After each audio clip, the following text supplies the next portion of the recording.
Kingsley Preparatory Academy was a school for the privileged, a polished sanctuary nestled in the green hills of suburban Maryland. It was the kind of place where money moved silently, power lingered in last names, and appearances meant everything. For decades, the unwritten rules at Kingsley dictated who rose, who bowed, and who vanished. But on one particular Tuesday, everything changed. Because on that day, the school's most infamous bully chose the wrong girl to mess with, and her name was Amira Knight. Amira had turned the corner of the east hallway with her backpack slung over one shoulder, her earbuds tucked in but silent, mentally reviewing logarithmic equations for her upcoming AP Calculus quiz. She was focused, calm, and completely unprepared for the storm that awaited her. Standing dead center in the hallway like a character from a teen movie was Preston Langford. Preston was tall, 6'1", with sun-bleached blonde hair and a sculpted build that screamed varsity lacrosse. His arrogance wasn't just cultivated, it was inherited. His family name decorated one of the library wings. His father had once sat on the school's board. Preston wasn't just another student. He was a legacy, and that made him dangerous. Amira saw him too late to turn around. A few scattered students glanced at them but quickly diverted their eyes. At Kingsley, everyone knew the golden rule. If Preston picked a target, you stayed out of it. Silence was safety. Well, look who wandered into the wrong hallway, Preston said, his voice dripping with mockery as he leaned against the lockers like he owned them.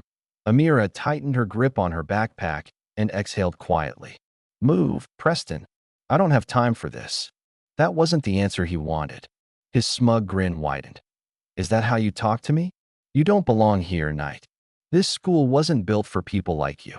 Then, without waiting for a response, he shoved her shoulder.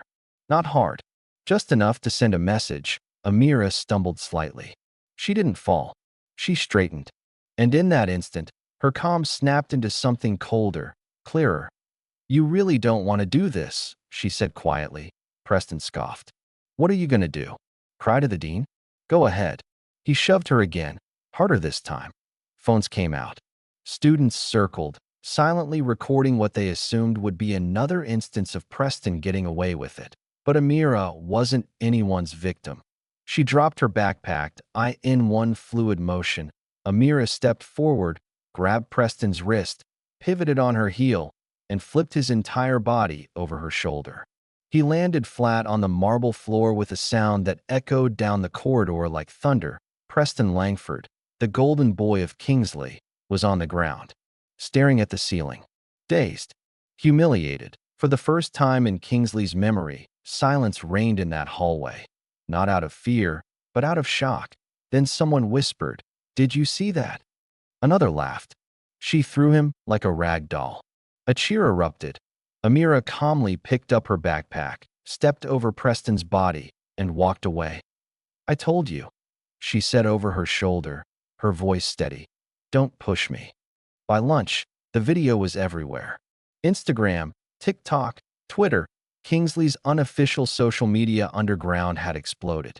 The clip was only 20 seconds long, but it was more than enough. Captions varied, but the message was the same. Rich kid gets wrecked by the black girl in AP Calc. For once, Amira Knight wasn't invisible.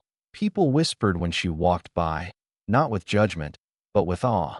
Students who had never spoken to her before suddenly slid into her DMs, asking if the video was real.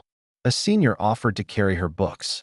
Someone on the debate team asked if she was free to coach hand-to-hand techniques for mock trial competitions. But not everyone was cheering. Preston Langford hadn't taken the hit well, literally or figuratively. His pride was shattered, and the whispers around school turned his walk into a walk of shame. He'd ruled Kingsley by intimidation for 3 years, and now he was a punchline that Preston's world, built on fear and quiet obedience, was falling apart. And there was only one person to blame. The next day, Kingsley buzzed with electricity. The video had hit 2 million views on Twitter alone. Local influencers were reacting to it. One student made a remix using sound effects and dubbed it "The Fall of Preston." By second period, the meme had reached the faculty lounge. Preston kept his head down in class, but inside, he was seething, humiliated, furious, and worst of all, afraid that he wasn't used to being the one everyone watched. He plotted at noon. Amira's phone buzzed with a message from an unknown number. Meet me in the gym after school. No phones. No cameras. Let's finish this. She showed the message to her best friend, Candace, who immediately raised an eyebrow. This feels like a trap. I know, Amira replied. You're not going, right? Amira stood, slipped her phone back into her pocket, and said, Of course I'm going. By 4:15 p.m., the gym was mostly dark. The lights above cast long shadows on the hardwood floor. The air was cool, still, and heavy with tension. Amira stepped inside, her sneakers quiet against the polished ground. She was alone, or so she thought. The door slammed behind her. You should have walked away. Preston's voice echoed. Amira turned. He stood at the edge of the bleachers. But he wasn't alone. Behind him were Hunter Griggs and Kyle Marsh, two seniors, football players, and Preston's self-appointed bodyguards. 3 against 1? Amira said, her voice flat. Classy. Preston stepped forward, his face twisted in rage. This isn't about fighting. It's about respect. You embarrassed me. I defended myself, Amira replied. Big difference. Preston snarled. You don't know your place. I know it's not beneath your boot. Hunter moved first. He lunged like a defensive lineman, wide and fast. Amira sidestepped, grabbed his elbow, and drove her knee into his stomach. He collapsed. Kyle followed. He tried to bear hug her from behind. Amira ducked, twisted, and elbowed him in the ribs. He gasped, fell to his knees. Then it was just Preston. He roared and charged, his fists swinging wild. But Amira was faster. Calm. Calculated. She blocked, dodged, weaved.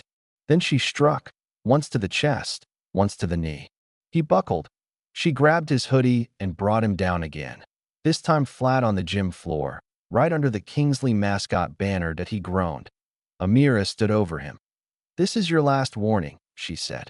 You touch me again, I'll make sure the whole world sees what's left of your pride. She turned, walked to the exit, and left them lying there, 3 boys in a gym full of shadows. The next day, no one spoke to Preston. Not even his inner circle. Rumors spread that he was transferring.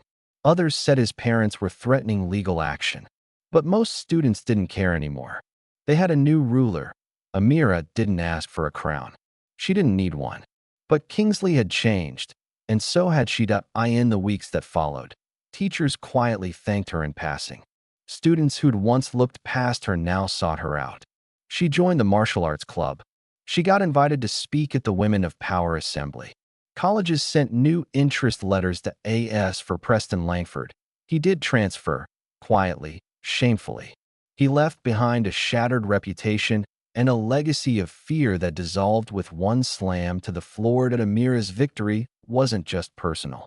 It was symbolic. Sometimes, the fight you don't want is the one that defines you.